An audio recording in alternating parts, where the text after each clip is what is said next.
নমস্কাৰ এই মুহূৰ্তত লৈ আহিছো এটা বিশেষ খবৰ এবাৰ হুটখুৰক লৈ এবাৰ ৰাজ্যৰ মুখ্যমন্ত্ৰী গৰাকীৰ অন্তিমটো হকিয়নি আৰু এবাৰ হুটখুৰক বিচাৰিবলৈ ৰাজ্যক সহায় বিচাৰিছে মুখ্যমন্ত্ৰী ডক্টৰ হিমন্ত বিশ্ব শৰ্মাই লগতে কেইবাটাও তেওঁ মন্তব্য কৰিছে সবিশেষ জনাবলৈ চেষ্টা কৰিম এই মুহূৰ্তত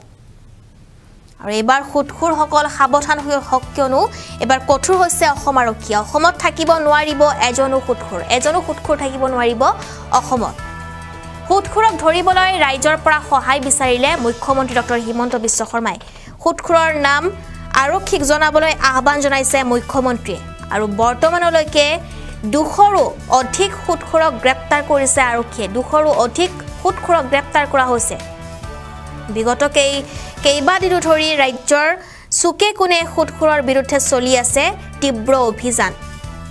গ্ৰেপ্তাৰৰ ভয়ত ইতিমধ্যে পলাবলৈ বাধ্য হৈছে একাংশ হুটখুৰ আমি জনাই গৈছো এই মুহূৰ্তত এটা ডাঙৰ খবৰ কিয়নো এবাৰ হুটখুৰক লৈ এবাৰ ৰাজ্যত চলিছে তীব্ৰ অভিযান ৰাজ্যৰ সুকে কোণে চলিছে এবাৰ আৰক্ষীৰ অভিযান আৰু ইতিমধ্যে 200ৰো অধিক হুটখুৰক গ্ৰেপ্তাৰ কৰা হৈছে বুলি জানিব পৰা গৈছে 200ৰো অধিক হুটখুৰক গ্ৰেপ্তাৰ কৰিছে অসম আৰক্ষীয়ে আৰু যিসকল এতিয়াও লুকাই আছে পলাই আছে তেওঁলোক এতিয়াই সাৱধান হোৱাটো অত্যন্ত জৰুৰী কিয়নো এবাৰ আপোনাৰ ঠিকনা বা আপোনাৰ কথা প্ৰকাশ কৰিব আৰু সেই কথা প্ৰকাশ কৰিবলৈ এবাৰ অসমৰ ৰাইজক অনুৰোধ জনাইছে মুখ্যমন্ত্ৰীগৰাকীয়ে সকলোকে অনুৰোধ জনাইছে যে কোনোবা হুটখুৰক যদি আপুনি জানে তেন্তে শীঘ্ৰে আৰক্ষীক খবৰ দিবৰ বাবে জনাইছে মুখ্যমন্ত্ৰী ডক্টৰ হিমন্ত বিশ্ব শৰ্মাই কিয়নো হুটখুৰ বিৰোধী এবাৰ এক অভিযান চলোৱা হৈছে আৰু এই অভিযানত বৰ্তমানলৈকে 200ৰো অধিক লোকক গ্ৰেপ্তাৰ কৰা হৈছে আৰু যিসকল লোক এতিয়া পলাই ফুৰিছে তেওঁলোকো সাৱধান হওক কিয়নো এবাৰ কঠোৰ হৈছে ৰাজ্য চৰকাৰ আৰু এজনো হুটখুৰ নাথাকিব ৰাজ্যত অসমৰ পৰা হুটখুৰ এবাৰ নোহোৱা কৰি দিব ৰাজ্য চৰকাৰে অসমত থাকিব নোৱাৰিব এজনো হুটখুৰক লৈ এবাৰ ৰাজ্য চৰকাৰৰ এক বৃহৎ সিদ্ধান্ত হুটখুৰক ধৰিবলৈ ৰাজ্যৰ পৰা সহায় বিচাৰিছে মুখ্যমন্ত্ৰীয়ে হুটখুৰৰ নাম আৰক্ষীক জনাবলৈ আহ্বান জনাইছে মুখ্যমন্ত্ৰী আৰু এতিয়ালৈকে বৰ্তমান 200ৰো অধিক হুটখুৰক গ্ৰেপ্তাৰ কৰিছে আৰক্ষী আৰু এই কথা নিজে প্ৰকাশ কৰিছে মুখ্যমন্ত্ৰীগৰাকীয়ে বিগত কেইবাদিনো ধৰি ৰাজ্যৰ সুকে কোণে হুটখুৰৰ বিৰুদ্ধে চলি আছে তীব্ৰ অভিযান ইতিমধ্যে গ্ৰেপ্তাৰৰ ভয়ত পলাবলৈ বাধ্য হৈছে একাংশ হুটখুৰ এই মুহূৰ্তত আমাৰ হাতত মন্তব্য আছে সেই মন্তব্য এবাৰ শুনাই ল'ব বিচাৰি ধেমাজি গাঁৱে ভূঞে কিছুমান মানুহ জন্ম হৈছে দুখীয়া মানুহৰ পৰা সুদত টকা দিয়ে আৰু 10% 20% সুদত টকা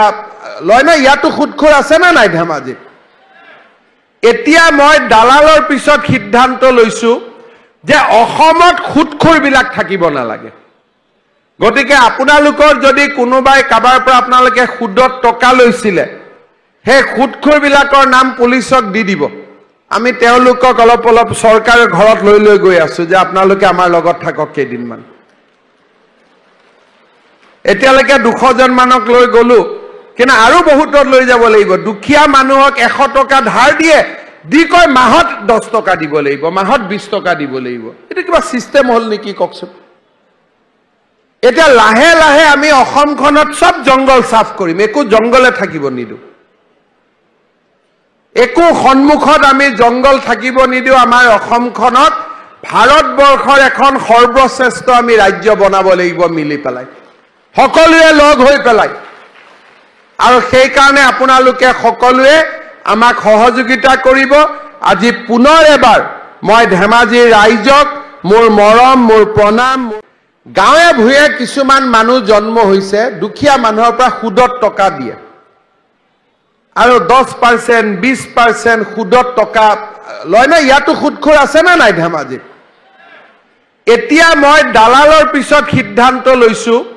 যে অসমত হুটখুৰ বিলাক থাকিব নালাগে গতিকে আপোনালোকৰ যদি কোনোবাই কাবাৰ পৰা আপোনালোকে সুদত টকা লৈছিলে হে হুটখুৰ বিলাকৰ নাম পুলিচক দি দিব আমি তেওঁলোকক অলপ চৰকাৰৰ ঘৰত লৈ গৈ আছো যে আপোনালোকে আমাৰ লগত থাকক কেইদিনমান এতিয়ালৈকে 200 জন মানক লৈ গলো কিন্তু আৰু বহুতত লৈ যাব লাগিব দুখীয়া মানুহক 100 টকা ধাৰ দিয়ে দি কয় মাহত 10 টকা দিব লাগিব মাহত 20 টকা দিব লাগিব এটা কিবা সিস্টেম হল নেকি ককচোন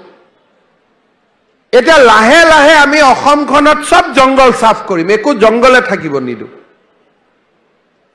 একো সন্মুখত আমি জংগল থাকিব নিদু আমাৰ অসমখনত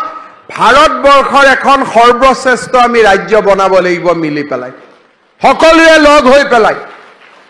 আৰু সেই কাৰণে আপোনালোকে সকলোৱে আমাক সহযোগিতা কৰিব আজি পুনৰ এবাৰ মই ধেমাজিৰ ৰাইজক মোৰ মৰম মোৰ প্ৰণাম